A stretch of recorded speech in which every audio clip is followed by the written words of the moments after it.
Hey, everybody, welcome to the Green Cover podcast, where we have really interesting conversations with some of the top producers and experts in the regenerative ag world. And we'll learn together how to regenerate God's creation for future generations. My guest today, Scott Richert, is a new team member to Green Cover, but also a very experienced farmer. So we're going to visit with him about his farming experience and why he is coming on as part of the sales team here at Green Cover. I think it promises to be a really enlightening and interesting conversation as he brings real world experience into the Green Cover team of cover crop sales. So, Scott, welcome to the podcast. Well, thanks for having me. Thanks for having me. So we're excited not only to have you on the podcast, but to have you on the team as well. We've known you for many years. You've been a great customer for many years. You were actually Brian's roommate in college. You can talk a little bit about that. Maybe you can share some Brian stories on the outtakes or something here.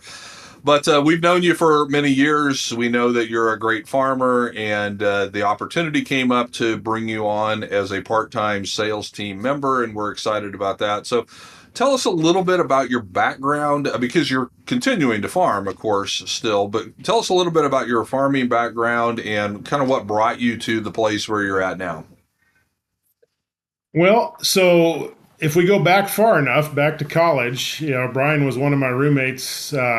Not my first one, but my second set of roommates, I guess. And we graduated college, and I got a part-time job with the, at that time, ASCS office. I was a field scout, but I was helping my dad farm at the same time. And what I found out was when everybody wanted their field scout measured or bins measured was when I was trying to help Dad farm, and so that lasted about a year, and I retired from that, and that next year started renting some ground for my grandfather and just kind of went from there. So we were farming, Dad and I together. I bought some equipment right away, but he had the planter, and we worked together.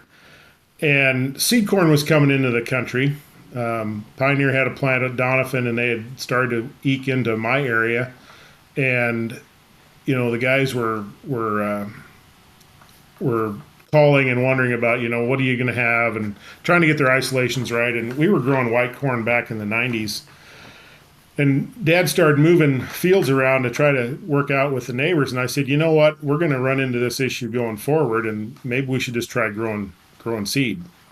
So we started growing seed for Pioneer, and it went well. We did it for a long time, 20 some years or more, and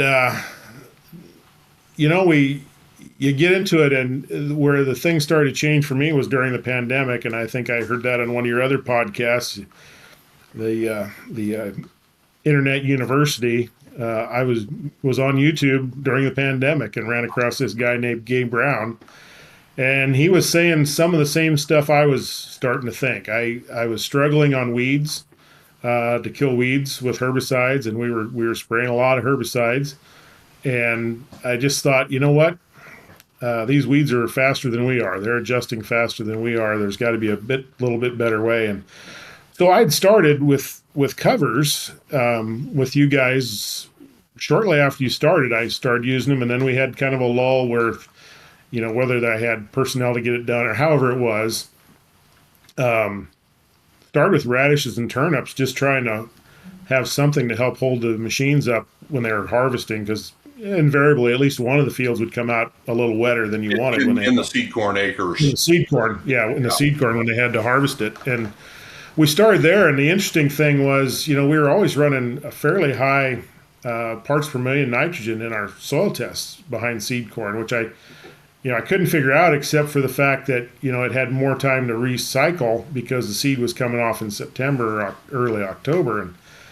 And that year after we planted radishes and turnips, we sampled, and we went from like 90 to 100 parts per million down to like 15 behind the radishes and turnips. And I said, well, that's a nice unintended consequence. We had the tubers there to help hold the machines up to some extent, but then we also were sequestering some of our nutrients. And we did that for a few years. And to be clear, you weren't losing that nitrogen. It was just in the plants. So it wasn't leaching into the water systems. right. We um, so we continued that way, and well, then guys were interested in grazing it, and I was interested in getting them in there to graze it too. What was left of the radishes, turnips, and whatever kernels were on the ground. But what we found out with radishes and turnips and seed corn is by spring your dirt's blowing because there's nothing left. Mm. And so then, just towards the last about the time I started listening to Gabe Brown and others, is about the time I started going with a more diverse blend. We started throwing rye in, and that changed how we had to apply it because I had spinner spreaders on my destroyer when we destroyed male. That's when we were able to interseed those covers late in the season, and I didn't have enough capacity if we were going to put on 45 pounds of rye too. But we ended up hiring a big rig to come in, and we for a couple of years, my last 2 years, I think, of seed corn, I had a diverse blend with flax and buckwheat and cereal rye and radishes and turnips and things, and I really liked that. That was kind of exciting. That was the one thing I miss about not having seed corn is not getting that in there. And so about 3 years ago now, I decided, you know what, the seed corn companies want your covers terminated 2 weeks prior to planting. We're usually planting by now, this time of year, the 28th, I think is today. Usually we're running by now, which means you're killing it the 10th of April or so, and there just is such little growth that you barely hold the dirt from blowing. That's my big why is I don't like dirt moving, whether it's wind or water. I just don't like it moving. That's our highest priced soil, our best soil, and it's blowing And you've somewhere worked too else. hard to build it up. You can't afford to lose it. Yeah, it's expensive to buy it and it's expensive to build it, and so I just as soon keep what I have. And so that was kind of my sticking point. That and trying to kill the weeds. I'd been when my grandfather was alive. We got into some warm debate about weeds and seed corn, and I told him I'm going to clean them up in the bean year. We had the bean herb. We were Roundup ready beans, and then we were cleaning everything up. And here 5 years ago or so, I didn't, Grandpa was gone, but I didn't feel comfortable anymore. I couldn't say, yeah, I'm going to get them all cleaned up in the bean year anymore because we were really starting to struggle. And so that's when I decided I want to try something different. Got into non-GMO corn, situation where I lost a seed field for isolation or whatever the problem was late, and I had to do something. And we planted some non-GMO corn, which I grew, back in the early 90s. And so that really worked well. And then we just kind of continued from there. And it's been interesting. It's a challenge. It's kind of like Rick Clark has said too. I'd watched him, and he said, well, you got to know why you're growing your covers, and if you're wanting to cycle nutrients or you're wanting to get more carbon, you got to just relax and try to stay calm and don't get out ahead of it too far. So that's probably the toughest part for me is just middle of April and all my neighbors are running and I'm still trying to stay relaxed and just keep working slowly on getting my stuff ready to go the way I want so that when I'm ready to hit it, I can hit it. Yeah, and waiting for the ground temperatures to get by waiting a couple of extra weeks, that corn comes out of the ground so much faster too, as many people know and Right. understand. So a great background, very diverse farming background, and you're in eastern Nebraska, so kind of outside of the Seward area. And so, and that's one of the reasons that we think you're a very valuable asset to the Green Cover team is that you're bringing this practical agronomy and farming experience and expertise to the sales team. So you'll be selling some seed, but also acting as a support system for the rest of the sales team as well with a lot of these agronomic questions. So we look forward to that. So I want to jump into a couple of specific things here with you, Scott, that I think will be of a lot of interest to our listeners. And one is around the topic of interseeding into corn. That's been a real hot topic the last several years. We've done a lot of work, with our own plots I know that you've done a lot, on your fields and stuff. So I want to just talk about what you've seen, what you've learned, what you like, what problems you're still trying to solve when it comes to interseeding cover crops into corn. And we're talking about the early side of things here, V2, V4 in that time frame. So talk a little bit about how you got started down that path and what you've seen. So it kind of was the whole diversity thing. Corn and soybeans not real diverse. Both warm seasons, both growing basically the same time of year, and then by the end of September you don't have anything growing again until end of May, end of April for sure. In that situation, so that's kind of where it started, was trying to get more diversity out there, and I had experienced that in the seed corn, where I was able to go late. Because we had a pass going through and we could make it work.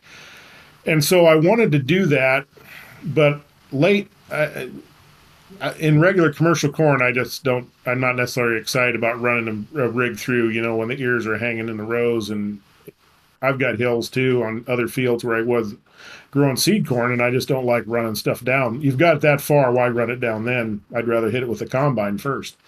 So we looked into the interseeding. And I had done a little bit in soybeans back in the 90s on a rough field with some rye.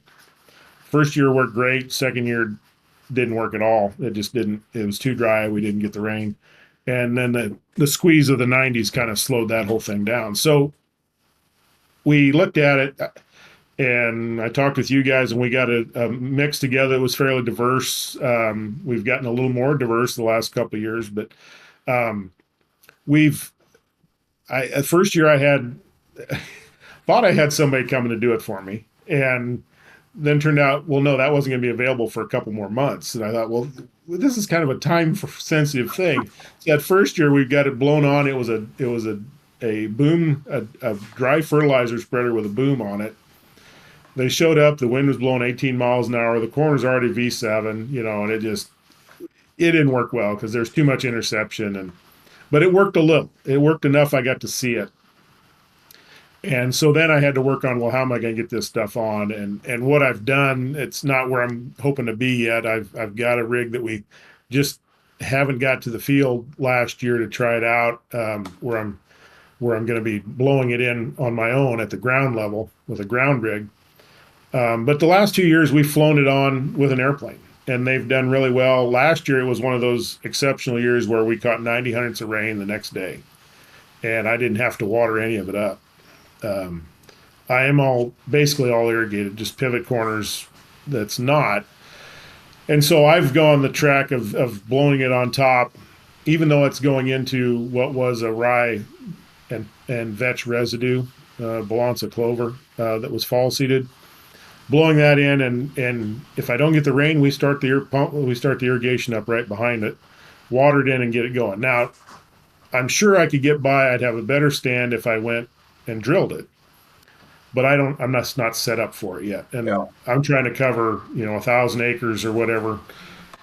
So you don't have a lot of time. It's a time sensitive thing, and I've got a aerial company that has done a good job the last 2 years. You get out on the edges and it's not as thick as you'd like maybe, but really it's worked pretty well.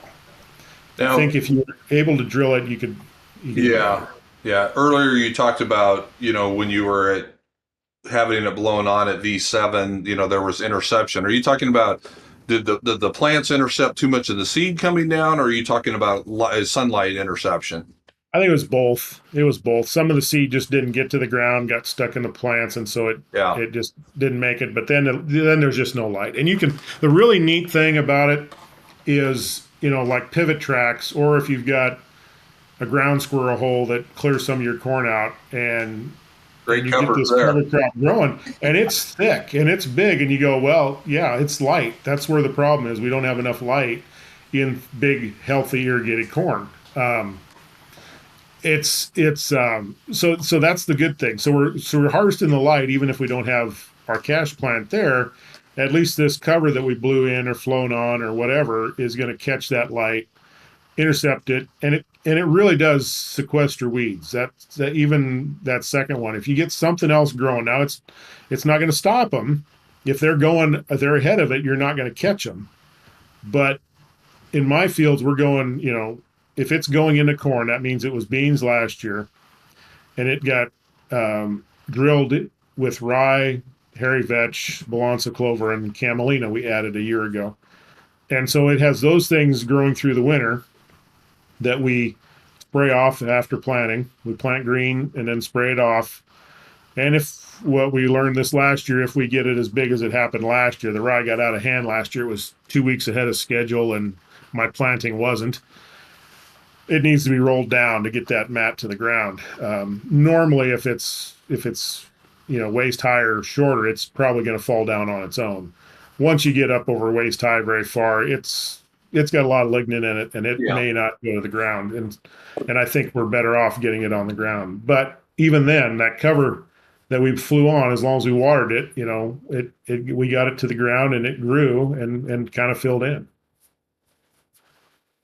And with the light interception, that's what we found anyway, is that's the biggest limiting factor in trying to do this is if you wait till, V5, 6, 7, the corn canopies so quickly after that your covers just don't have sunlight to get established.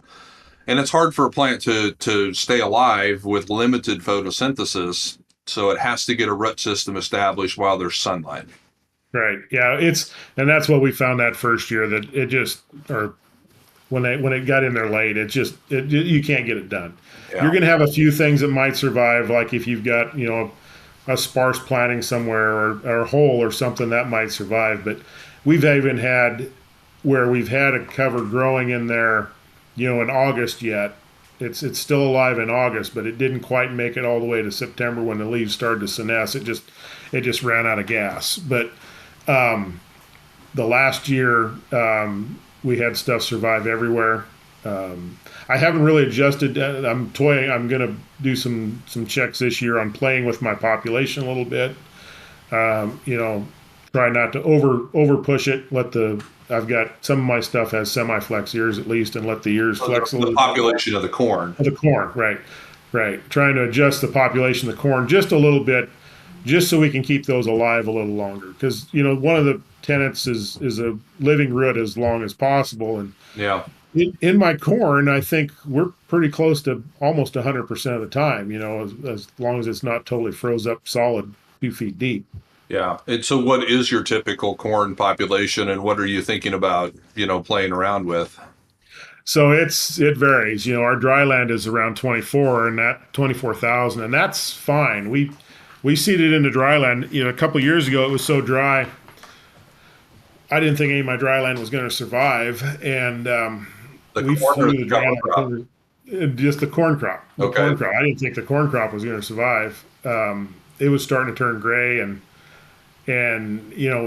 I decided, what, I'm going to fly that cover on anyway, because what's probably going to happen is we're going to get a rain right after the last corn stalk dies, and then all I'll have is weeds. So we did it, and then we'd had like 5 inches of rain from January 1 to June 25th. And then it started raining, and we had 7 inches in the next 2.5 weeks. And somehow the corn survived, but the covers just exploded, and they filled in. If there was a little weak, it filled in. It was crazy how they covered up the ground and really kept the weeds out for the most part. We had a couple spots that were a little rough where nothing really survived because it was really tough ground or something, but it really worked out pretty good on that side. It dinged me. I got dinged on my corn yield, not by the interseeded cover, but by the rye that grew too long. Because I kind of I've gone with the thought that I want to plant it green and then kill the rye after it's planted, because it just plants so much nicer. Even on your dry land. Yeah, that's what I've been doing, because I don't have a lot of dry land. Yeah. It's pivot corners, which, then you got a whole nother situation. If you're just going to go kill pivot corners, that's kind of a pain in the butt. And then you've got two different situations when you do go into plant. If I'd killed them and we got that rain the second week of May, and I hadn't planted the corn yet, well, I don't know when it would have dried out, because I would have had a mat that would have sealed that really well, and then you'd be in the mud trying to get the stuff in the ground. So it's worked really well planting green and then killing it right away. or pretty close, as soon as you can get to it, kind of thing. And it can be a little more difficult to walk through if you Sure. get a good growth, but it's really worked well. I think we had at least 5 different families in the field last year. Yeah, so talk about what all was in that mix last year. And this would be the cover crops that you're interseeding into the Right. corn at V2, V3, somewhere in there. Yeah. Well, I'll start with my herbicide for in corn. I and Dwayne Beck, I was at a meeting that he confirmed this. My thought was, we've got these adjuvants we're spraying on our crops, on our fields to get the wax cuticle burnt off of the weeds so the chemicals get in. I thought, well, we're probably doing that to our corn too. And Dwayne says, yeah, it's there's research on it. It's true. So when I started this, I kind of went to the point where I'm going to try to not spray my corn. Now my corn's non-GMO, so I can't spray Roundup on it anyway. Mhm. And I thought, well, if I go from a cover to a cover, maybe I can get by without a post spray. And so for 2 to 3 years now, 2 years on everything, and 1 year I did have to spray. I did spray some status and held out my Interseed, but I've just sprayed Roundup and Verdict to kill my covers that are there. And the Verdict has Outlook in it, which is a short residual, so that I can come back in and seed my interseed covers, and so the herbicide doesn't interact them because I'm throwing my seed on top of the ground. If I was putting it in the ground and drilling it, I could do other things, but this has been working for me. So we had so hairy vetch will survive that spray of Roundup and Verdict, or it can. You'll knock it back, but he may not kill it. So the hairy vetch was still growing, and then we had fenugreek and mung beans and buckwheat, flax, annual ryegrass, and African cabbage. Mhm. I think that's what we had in that thing. Oh, and crimson clover. So we had eight species growing out there Nice, with the nice corn. diverse mix. Yeah. Yeah, I didn't see a lot of the crimson clover. That was the first time I stuck that one in. I didn't see a lot of that one necessarily, but yeah, I found some of all the other ones and different color flowers and everything else, which is kind of neat to see in your field. Something besides corn, and I think it probably screws up some bugs a little bit when you've got other things going on out there. And I think that happens in the spring also. We added camelina a year ago. We tried it, and the goal was to have a flower early, Yeah. something to help bring some beneficials in early.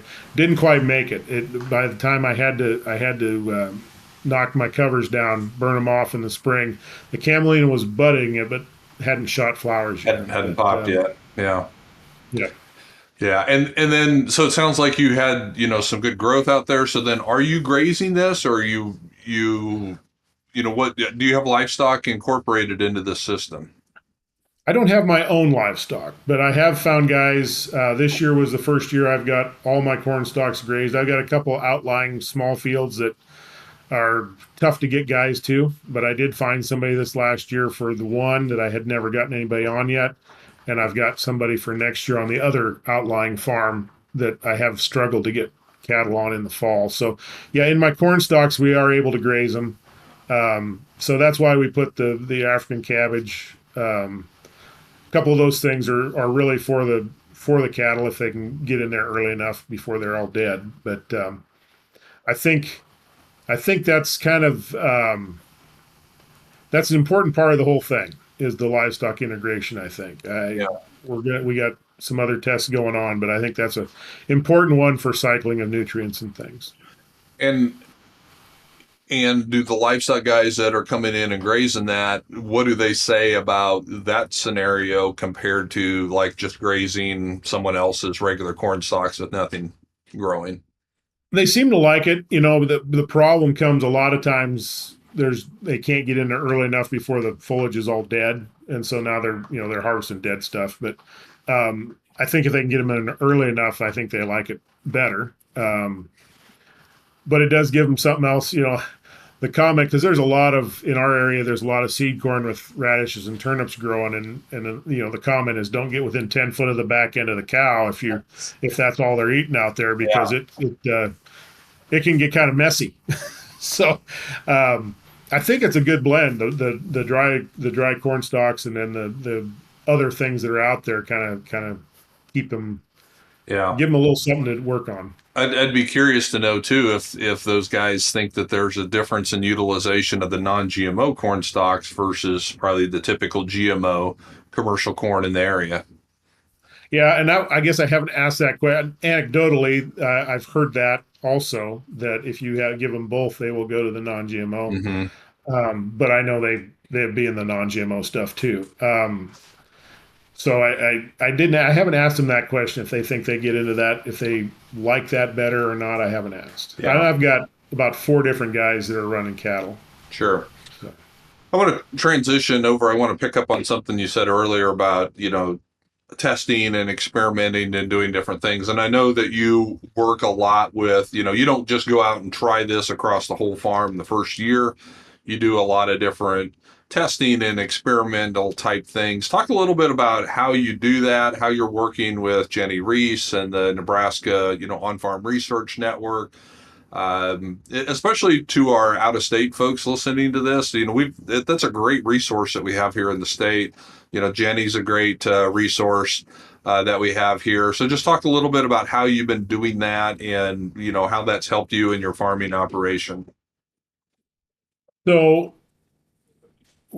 Jenny had been after me for a long time to try more than just doing my own side-by-side stuff. She wanted to do something that had statistics behind it. And so here a couple of years ago, I finally relented, and we did one. And I had gone out and bought my own seed treater because I had some theories floating in my head that I wanted to try.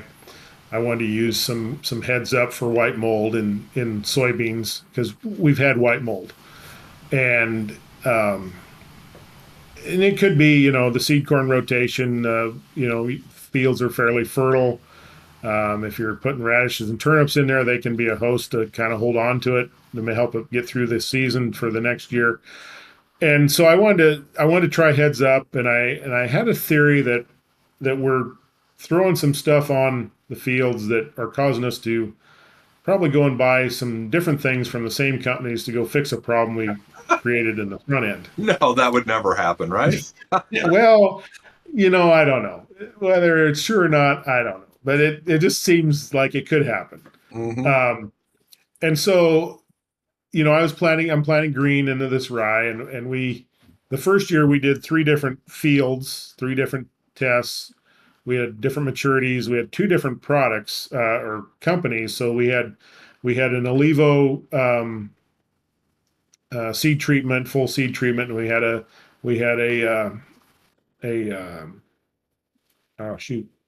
the other one, Soltero. And if you average all 3 together, and then I had a biological treatment. I had some root stimulants, the heads up, and inoculant, and that's what I had. No, I didn't have any insecticide or fungicide in mine. The others had insecticide and fungicide. And when we average all 3 of them together, there was a 1/10 of a bushel difference in yield, that the full seed treatment from the seed companies were a 1/10 of a bushel higher. But when you look at ROI, so the one company's product was about $28 a unit, the other company was about 18, and mine was about 9. So ROI wise, mine was better. I didn't have any poisons out in the field, and I didn't have any white mold either, which was the other thing we're going after. Didn't really have any bug issues to speak of. So I did it. So that I had a 2.5, a 3.0, and a 3.3. Planned in actually 3 different counties on 3 different days, about a week apart from each other. So then last year I ran another study, and I did the same thing, although I added some naked beans and some inoculated only beans. And this is a good field. My organic matters are in the mid 4s, 4.5, and a 10-inch sample, so pretty good soil. And everything was within, like a bushel. The full seed treatment. I just did one big test last year. The full seed treatment, the my biological, what I call biological seed treatment, and then the naked and the inoculant only. So they were all basically the same. The inoculant only actually I can't explain this one, but the inoculant only had the highest yield. Hmm. But we're talking tenths of Yeah. bushels. Yeah. Now Yeah. there's 4 reps. It's a big rep plot, 50 acres wide because their strips are 40-acre strip or 40-foot strips. So it was there I should plant either naked or inoculant only. But I'm gonna probably do it again, and we're gonna try the same kind of thing. But I did have on the next field I had another, and I didn't have. I didn't have the one item I needed to have was the beans by themselves, and I had another strip where my biological got beat up, and we're still trying to figure out exactly why. I had added another product, and I don't know if they were fighting each other. I should have had half a box of without that other product. Yeah. But so that's what we're trying to do. I haven't gone. I've backed off my full seed treatment stuff. I have a feeling that the insecticide in there is probably causing us some issues with some beneficials early in the season, which then we can't ramp them up late enough in the season to help with other pests. Same thing on the fungicide. Not all fungus is bad. Mycorrhizal fungi is pretty good. Mm-hmm. And we just have the rye that we've had out there has kind of solved. I think that's what solved our white mold issues.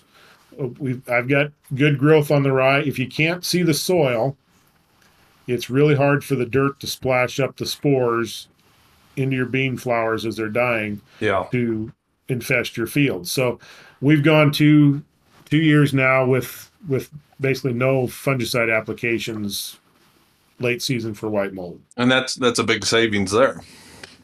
Yeah, if you take, I know some guys that ran 2 shots, and you got to stop and think about the ROI on the thing. So, if you're spending $28 a unit for your seed treatment, and then another 25 or 30 for each fungicide insecticide treatment later, you got a fair amount of dollars. You got over 10 bushels of beans tied up in $90 right there. Applied chemicals. So, yeah, you might got 80 bushel beans, but if I got 70, it's a wash dollar in my pocket, so Plus, you've got the added benefit of the soil health because you weren't, have all the I didn't kill those things. I go back to the one year, when we were doing seed corn, we had radishes survive twice through the winter. They got snow cover and they survived. And I know here across from my house, the last time it happened, the first year we weren't planting green. We were killing everything off because we were still in the seed rotations and things. The last year we let them grow and they were flowering when we planted the beans into them, which creates another problem. Sometimes you get flowers in your radiator. You got to blow your radiator out a couple times a day because your petals are in there plugging your radiator. But I was looking around and I found the only time I've ever found assassin bugs. They're a little red and black bug, and I can only think that they came because there was yellow flowers there early, and that must have attracted them. Mm-hmm. And assassin bugs, they'll eat about anything, but they do also go after Japanese beetles. I haven't seen one since. That's why I was trying to camelina. We didn't quite get far enough along.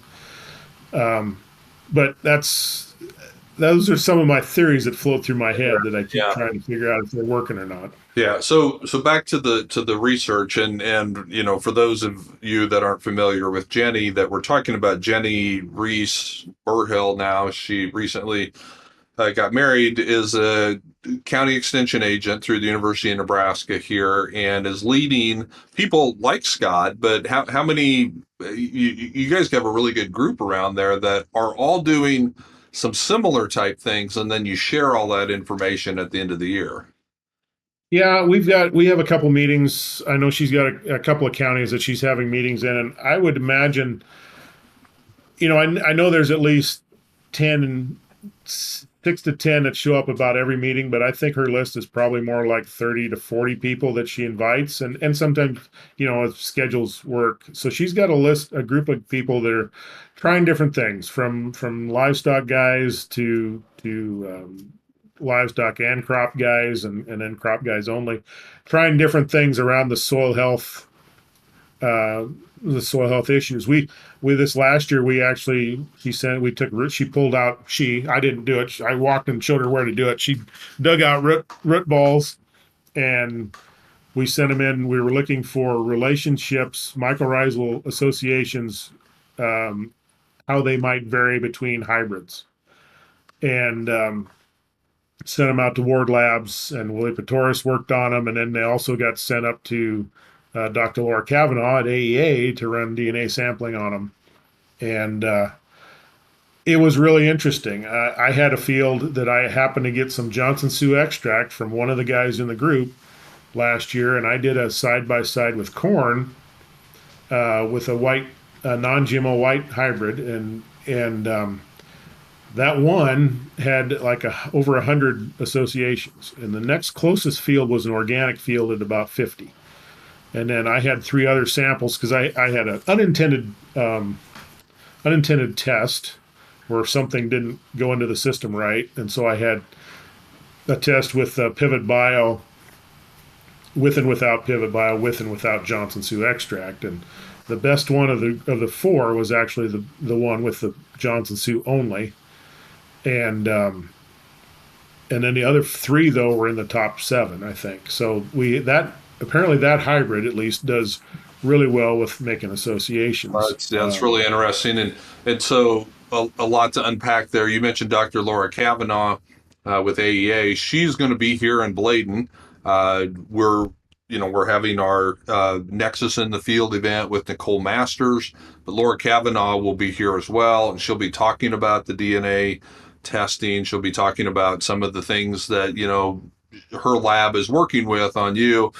And then, Willie Pretorius also has a really good testing service for mycorrhiza fungi. So I know, Scott, I think you're planning on being here for the Nicole Masters deal, and we hope some of the folks listening, if you can come and join us, we're going to have a really in-depth learning experience with Nicole out in the field. So that'll be very exciting. And then, Jenny is going to be scheduled to be on our podcast as well, and we'll talk a lot more about the On-Farm Research Network, because folks, we just can't overemphasize how important it is for you to be doing some of your own research, collecting your own data, and having a resource like Jenny or someone similar who can just help you think through the processes makes it so much easier, makes it feel less daunting, and then the ability to share information within a network is really important as well.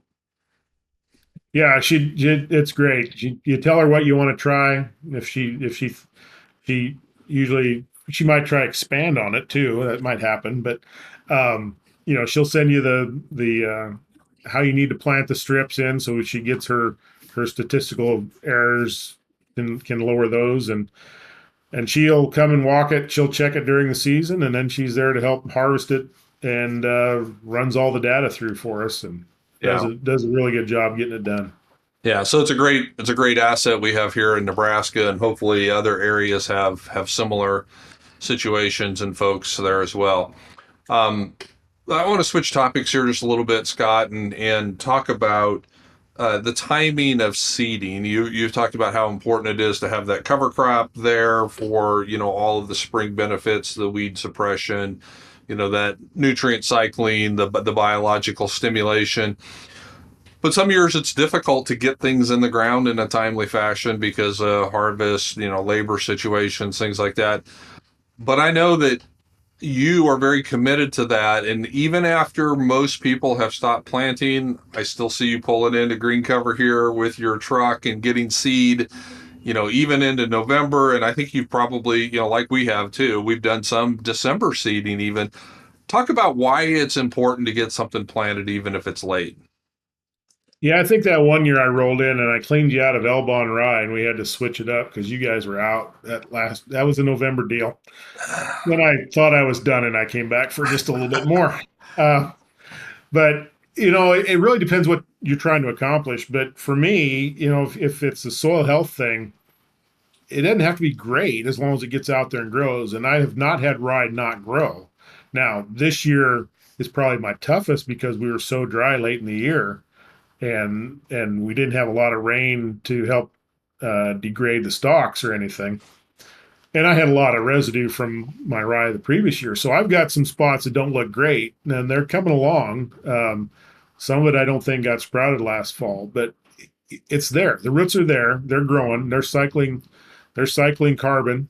They're photosynthesizing. I haven't seen any of my neighbors with corn out of the ground yet, so I'm still months ahead on my cycling of carbon through the soil and livening up the microbes in the soil. And so, yeah, I've this is my third year of getting everything drilled. Um, the latest was the 28th of December. That was my last seed year. I had they had gone in and had cattle in the circle on the irrigated part of the seed corn because I had some pretty good covers growing, and then I got my milo harvested off the corners. And once they got the fence out of the way so I could get in there, I went back and drilled the corners into milo. And the rye didn't get as tall, but the rye was still there and it still did its job. If you're going for weed control, which is kind of one of mine, weeds and disease control, the white mold, if you're going into soybeans, there you want a pretty good cover, and we may not get as much as we want this year. It's like last year the stuff was just going gangbusters by now. This year it's slower, and I think it's the drought that we've been in is dinging us kind of hard on that one. But you never know when the next rain's coming. You don't know when that 4-incher's coming, and Yeah. I got roots growing. It's just amazing to watch. Even if the rye is small or whatever you got out there is small, those roots are still in the ground, and they're trying to hold their own. They're trying to hold the soil. You don't have to have a big growth to slow the wind down from hitting the surface. One thing you got to get used to is your ground stays damp on top after a rain a little longer because the wind's not getting to the soil. The sun's not hitting it as hard, and you're gonna go out there and go, well, man, it's still a little black, but you know what? For us, at least, it's worked to where you can go and plant it if you want because there's so much residue there that it's really hard to crust the soil. And so you go back to having a living root growing as often as possible, and that's what I'm trying to do. I don't want to starve the microbes if I don't have to. I'd really rather have something growing there, and then just we don't always have snow cover anymore. If you don't have snow cover and you've got 38 to 40 degrees, you can photosynthesize if that rye got out of the ground. Yep. And so I just as soon capture sunlight and extract carbon from the air and stick it back down in the soil. Yeah, we're a lot like you. We got some cover crops planted late. It was dry. They're not huge, but I was just out there this morning doing a little bit of digging, I planted some winter lentils with the rye. So there's some little nodules coming on that. The rye roots look great, and I found 3 earthworms just in a small shovel full of soil that I dug up under some roots. So that soil is active and it's working and it's alive. Yeah, I got one yesterday with my knife when I was digging. Got part of it. And he's split in two now, unfortunately. But I was digging too, and I've got the little dreads showing on the rye, and I've got some vetch growing out there. I'm still looking for the clover, but the camelina I found in different spots too yet. So it's starting to move towards the sky. It's out of its rosettes and starting to move. So things are moving. It's just a little more subdued this year than last year was just crazy. It was going gangbusters by now, and it was like, man, we should be planting faster, I think. But we caught a rain, and Yeah. didn't get done.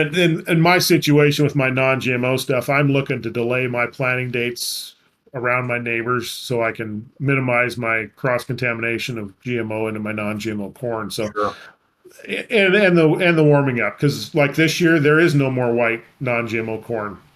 I gave up 18 bags. They needed whatever I didn't think I was going to have, and I kept 6 spares just in case. But if we screw something up, there's no replant. It's everything that is out for that non-GMO white. So Yeah, kind of wanted I've heard that. to all work. Yeah. Yeah.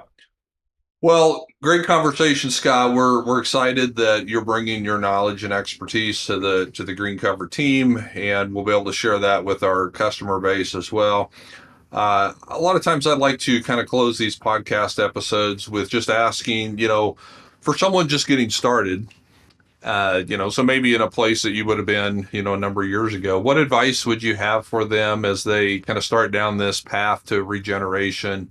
Things that either you did that worked really well or things that you wish you'd have done sooner. Well, I wish I would have kept up with it when I first started years and years ago and just kept moving that direction. But really, it's about at some point you just got to get started. My dad always liked to say, you have to decide who you want to call you stupid. Because somebody's going to. If you go to the co-op or go to the coffee shop, somebody's going to think you're doing the dumbest thing in the world. But if you're okay with that guy calling you stupid, then you're fine. If your wife's, you got to decide who you want to call you stupid.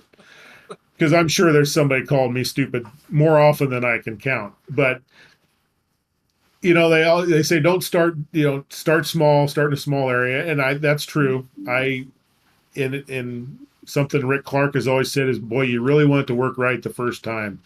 And the first time I planted green, it got bigger than I was planning, but it worked so well, and the crop was my corn, and I was planting corn into rye. Now I've got nitrogen going right next to my corn at planting because there won't be any nitrogen available for the corn if you've got rye growing. But I had nitrogen going down next to it, and it was the most even that I can remember. Up and down the hills, through the draws, it just was there.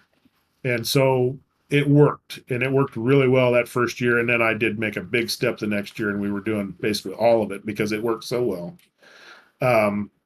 And you don't have your dirt. You can be out there planting, and you'll have a little dirt because you're moving the soil a little bit. I don't, unless it's really dry, I try not to run furrow openers, but it worked, and it pulls through nice, and it just, you get a little dust blowing, but not much, not like you're running in a worked field, and so it just worked. So I would start small. I would not get the covers too big. If you're going to plant green, that's a whole nother deal.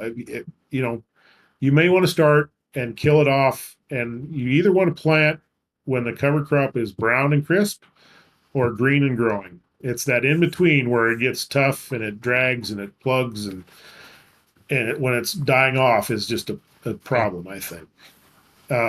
So you either want to, and probably the easiest is to kill it early. You'll get some of the benefits. If the rye is over 6-8 inches tall, it won't melt away. If it's 4 inches tall, it'll melt and you won't even know it was there. But if it was 6 or 8, it'll stay. It'll help slow the wind down against the soil and everything else. So just start small, but you got to start. You just got to decide you're going to start, and watch the guys planting this year and find out who's got a drill, or who's got a spread it with a dry spreader from the co-op or something. You can get some out there to try, and then just decide you're gonna take that 5, 10, whatever acres you want to designate that, and just try to. You might be wondering what in the world you're doing some days, because some days you run into that and you go, this is going to be the dumbest thing I'd ever did. But you might be the one calling yourself stupid. That's right. And I believe I did that last year. And that's okay on a few acres.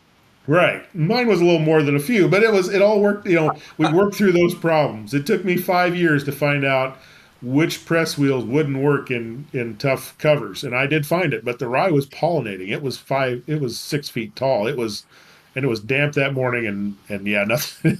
We were with rubber tires before the end of the day because nothing else, anything with a spike, really didn't want to work very well. But so you do, sometimes it's working really good, and then all at once. That's the fun about this job, is the weather changes every day. So an event can change, and then it doesn't work like it did the previous 2 years. But Get started. You just got to get started now. We only have a certain amount of chances. That's my biggest concern at this point, is that I'm going to run out of time before I figure this thing all out. Yeah. But we appreciate, you and so many others. You mentioned Gabe and Rick, and so many people are willing to share these experiences, and we can learn from each other. And so that's the great part about, this regenerative agriculture community, is there's a lot of sharing, a lot of willingness to share. And with you coming on the Green Cover team now, that knowledge, that wisdom, those resources will be available. So if you have questions, don't be afraid to contact us. We can get you in touch with Scott.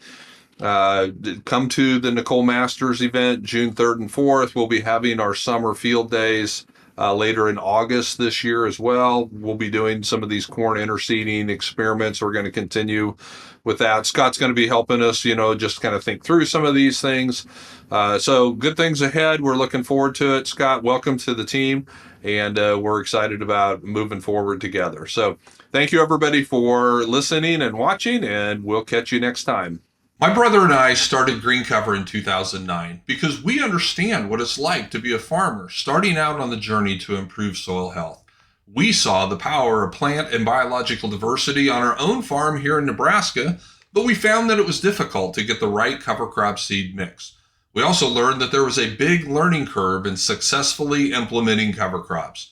That's why we built Green Cover, so that farmers like you can access the highest quality cover crop seed put into the right diverse mixes, along with the technical advice and the educational resources to help you successfully implement cover crops on your own operation.